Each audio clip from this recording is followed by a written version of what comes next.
তো বন্ধুরা, বর্তমানে ভারতীয় টিমের অবস্থা টেস্টে খুবই খারাপ। হ্যাঁ, ভুল কোথায় হচ্ছে? বারবার একই ভুলগুলো কেনই বা করছে? একাধিক প্রশ্ন কিন্তু আমাদের মনে রয়েছে। আমরা যদি একটু ডিটেলসে আলোচনা করি, ভারতীয় টিমের এই টেস্টে হারার পেছনে মেইন বা প্রধান কারণ হচ্ছে ভারতীয় টিমের ব্যাটিং লাইন আপ এবং কোচিং স্টাফদের কিছু ভুল সিদ্ধান্ত। আমরা যদি একটা জিনিস খেয়াল করি যে ভারতীয় টিমের যে আমাদের যে স্কোয়াড, যে টেস্ট স্কোয়াড, এখানে প্লেইং ইলেভেনটা দেখুন, খেয়াল করুন কতগুলো প্রপার ব্যাটসম্যান আছেন। হ্যাঁ, উইকেট কিপার ব্যাটসম্যান ছাড়া কতগুলো প্রপার ব্যাটসম্যান আছেন। আমরা যদি শুভমান গিলকে বাদ দিয়ে দিই, চোটের কারণে শুভমান গিলকে বাদ দিয়ে সাই সুদর্শন আর হচ্ছে SSB জয়সওয়াল, যারা প্রপার ব্যাটসম্যান, পার্ট টাইম বলার। হ্যাঁ, এরকম কিন্তু মাত্র দুজন রয়েছে, যেখানে একটা টেস্টে না হলেও 5 জন এরকম থাকা দরকার।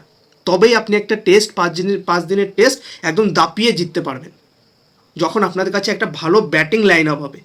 ঠিক আছে, এখানে কোচিং স্টাফরা কী করছেন? এখানে কিন্তু আগের যে টেস্টে, আমাদের ইডেন গার্ডেনের যে টেস্টে কী করলেন, ওয়াশিংটন সুন্দরকে কিন্তু উঠিয়ে 3 নম্বরে দিলেন। নো ডাউট ওয়াশিংটন সুন্দর একজন ভালো অলরাউন্ডার বর্তমানে, one of the best allrounder বর্তমানে, কিন্তু তাকে কি 3 নম্বরে পাঠানো উচিত একজন প্রপার ব্যাটসম্যানের আগে? এটা কিন্তু বড় একটা প্রশ্ন। এবং তারপরে বর্তমানে হ্যাঁ, কুলদীপ যাদব এই টেস্টটায় তিনি গুয়াহাটি টেস্টে খুব ভালো খেলেছেন, 139 বল খেলেছিলেন এবং ওখানে টিকে ছিলেন, কিন্তু তা বলে আপনি তাকে 4 নম্বরে প্রমোট করে দেবেন একজন ব্যাটসম্যানের আগে? এটা একটা খুবই অবাক করা প্রশ্ন হয়ে উঠছে। এবং আপনারা যদি একটা প্লেইং ইলেভেন যদি চান, একদম প্রপার প্লেইং ইলেভেন, আমি আমার মতে একটা প্লেইং ইলেভেন বলছি আপনাদেরকে। এখানে আপনারা প্রথমে KL রাহুলকে নিয়ে আসুন। অবভিয়াসলি KL রাহুল বর্তমানে খারাপ খেলছেন, ঠিক আছে, ডাজেন্ট ম্যাটার, কিন্তু KL Rahul plus SSB Jaiswal.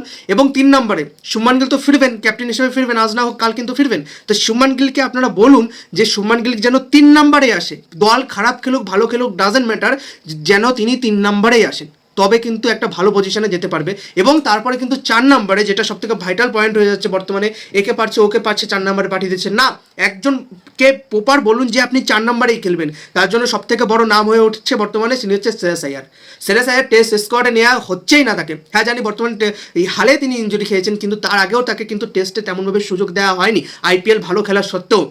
তো তেনার যখন ইঞ্জুরিটা ছাড়বেন, তখন তাকে যেন টেস্ট স্কোয়াডে আমরা দেখতে পারি বন্ধুরা। এবং তার জন্য যেন তাকে বলা হয় যে আপনি ওই 4 নম্বরেই খেলবেন, 4 নম্বর পজিশনটাই আপনার। ব্যাটিং লাইন আপের এই পজিশনগুলো খুব এক গুরুত্বপূর্ণ টেস্টে। এবং 5 নম্বরে আমি যদি বলি, একটা আউট অফ দ্য সিলেবাস আমি যদি বলি, আজিঙ্ক্য রাহানেকে আপনারা নিয়ে আসুন। হ্যাঁ, 37 বছর বয়সে, জানি অনেক বয়স হয়ে গেছে, কিন্তু তার মধ্যে এখন অনেক টেস্ট ক্রিকেট কিন্তু বাকি আছে। আজকেই তিনি সৈয়দ মুশতাক আলী ট্রফিতে যেভাবে T20তে খেললেন, দুর্দান্ত T20 যেভাবে মেরে খেলছেন, এবং টেস্টও তিনি খুব ভালো খেলছেন ডোমেস্টিকে। তো আমার মনে হয় অনস এগেইন আজিঙ্ক্য রাহানেকে সুযোগ দেওয়া উচিত, আরেকটা সুযোগ কিন্তু তিনি ডিজার্ভ করেন। এবং তারপরে 6 নম্বরে আপনারা নিয়ে আসুন হচ্ছে নানা রাদ্দান স্পাইডি, আমাদের ঋষভ পান্তকে নিয়ে আসুন এবং তাকে বলুন যে আপনি একজন ফিনিশার, আপনি ফিনিশার উইকেট কিপার, আপনার কাজ হচ্ছে ম্যাচকে ফিনিশ করা। তার জন্য একটা পারফেক্ট 6 নম্বর হচ্ছে ঋষভ পান্তের জন্য পারফেক্ট পজিশন। তিনি হচ্ছে ওই সময় এসে কঠিন পরিস্থিতিতে ম্যাচ টানতে পারেন এবং ধরেও খেলতে পারেন। আপনি ঋষভ পান্তকে 6 নম্বর পজিশনে খেলুন। এবং তারপরে আপনি নিয়ে আসুন হচ্ছে আমাদের গোট অলরাউন্ডার, আজকেও তিনি একা ওয়ান ম্যান আর্মি ছিলেন, আমাদের রবীন্দ্র জাদেজা। তাকে আপনারা 7 নম্বরেই খেলাবেন, তার উপরেও দেবেন না, নিচেও নামাবেন না, তাকে ওই পজিশনেই খেলাবেন।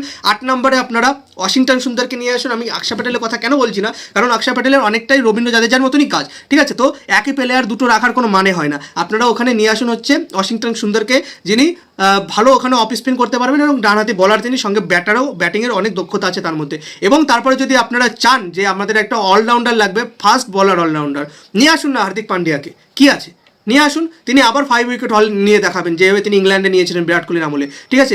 হার্দিক পান্ডিয়ার মধ্যে অনেক টেস্ট ক্রিকেট বাকি আছে, তাকে নিয়ে আসুন, দেখবেন খুব ভালো খেলবেন হার্দিক পান্ডিয়া, ঠিক আছে। টেস্ট ক্রিকেট তার জন্য এখন অনেক বাকি আছে, নিয়ে আসুন হার্দিক পান্ডিয়াকে, কি আছে। এবং তারপরে আপনারা কুলদীপ যাদব দুর্দান্ত খেলছে, তাকে বসানোর কোনো মানে হয় না, কুলদীপ যাদবই থাকবেন। এবং এখানে তারপরে হচ্ছে 10 নম্বর পজিশনে আপনি কাকে খেলাতে পারেন, এটা কিন্তু সবথেকে বড় প্রশ্ন।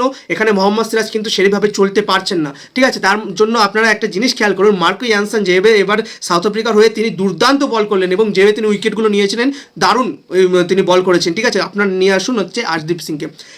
একটা জিনিস খেয়াল করুন যে আমাদের যেখানে Marco Jansen as a fast bowler allrounder, left hand fast bowler allrounder, এত সুন্দর বল করছেন। আর আমাদের পেলিংয়ে, আমাদের টেস্ট স্কোয়াডে কোনো লেফট হ্যান্ড ফাস্ট বোলারই নেই। এটা কিন্তু খুব অবাক করার বিষয়, যেখানে কিন্তু লেফট হ্যান্ড ফাস্ট বোলার টেস্টে খুব একটা গুরুত্বপূর্ণ পার্ট। ঠিক আছে, এটা কিন্তু আমাদের কেউ নেই। তাই আশদীপ সিংকে যত তাড়াতাড়ি পারেন এখানে নিয়ে আসুন এবং 11 নম্বরে নান আদার দেন জাসপ্রীত বুমরা। এই দলটাকে খেলেন, এই পেলিং ইলেভেনটা খেলেন। আমি কমেন্ট বক্সে এটা পিন করে দেবো পেলিং ইলেভেনটা। এই পেলিং ইলেভেনটা খেলান, দেখি কে হারায়। ঠিক আছে, এখানে সামান্য কিছু চেঞ্জ এদিক ওদিক করতে পারেন, কিন্তু এই পেলিং ইলেভেনটা খেলান, দেখি কে হারায়। এবং আমরা সবাই জানি ভারতীয় দল হচ্ছে চ্যাম্পিয়ন দল। ভারতীয় দল অবশ্যই বাঘের মতন কামব্যাক করবে টেস্ট ক্রিকেটে।